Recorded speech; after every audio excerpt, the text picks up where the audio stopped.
Good morning to everyone. Today we are going to see about introduction to optical fibers. It is in unit 3. We have to see today introduction to optical fiber. This is the syllabus of our unit number 3, introduction to optical fibers.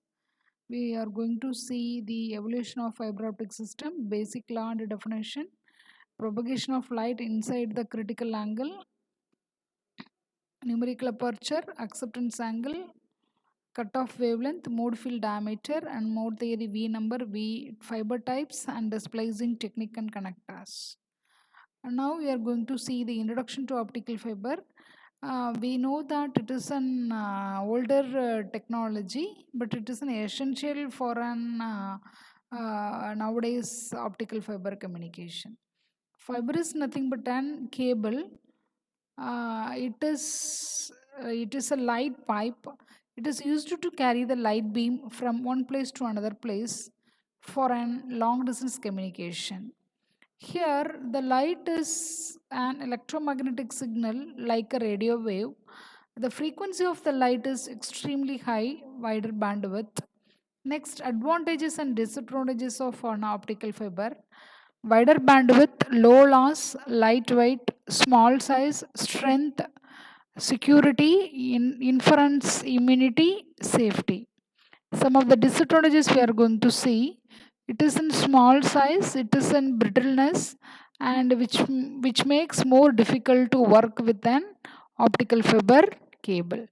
Next, we are going to see about the generalized optical fiber communication. In any type of communication, we are in the three section: transmitter, channel, and receiver.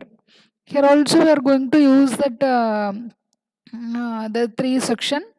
First one is an practical optical communication system. Here also the part is divided into three part. One is a transmitter part, one is an channel. In the channel is a very essential one, and one is an regenerate repeater, and third one is an optical receiver. Here first we are going to consider the electrical signal as an input signal for of an transmitter. Here we are going to use a driver circuit. You use the time specification and checking out the input signal is an proper electrical signal, and what is an amplitude and what is an voltage of time period of an electrical signal. Next, that electrical signal is connected to the light source. Light source is nothing but an it may be two variety of light source available in the optical fiber communication. One is an LED and one more is an laser. Laser are having a coherent in nature. So in the most of the applications, we are going to use laser as a light source in optical fiber communication system. If suppose we are in the need of short distance communication, we are going to use a LED because of it is a non-coherent in nature.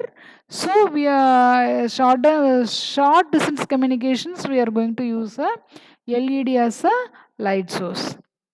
And next we are having optical slice. Optical slice is nothing but a number of slices or number of partitions we have to get from optical fiber cable.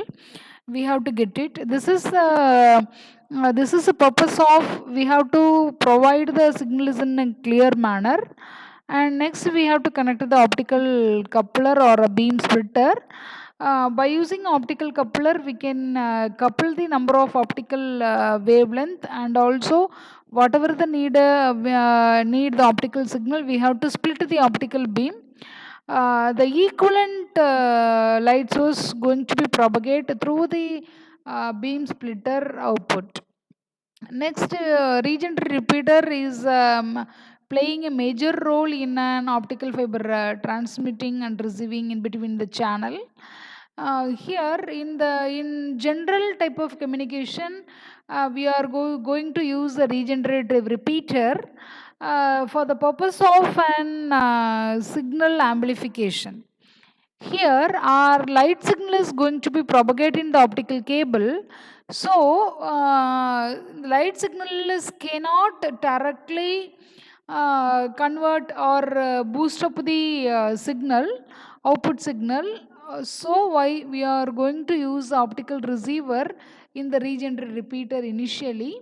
By using the optical receiver, we can receive the light source. Then we have to convert the optical signal into the electrical signal. Then doing the amplification. After we are having an optical transmitter, by using a transmitter, we can send the light signal. Once again, the light signal is converted into electrical signal.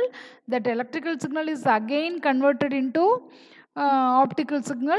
After that only, that optical signal is released from the regenerative repeater. This is the thing is the different from other type of communication, because of we cannot boost up the light signal in a high way, so we can use the optical receiver and transmitter inside the regenerator repeater. This is a speciality of our optical fiber communication. Then only we can achieve the more number of energized signal. After we are using the optical amplification, in the receiver side we are using the photodetector.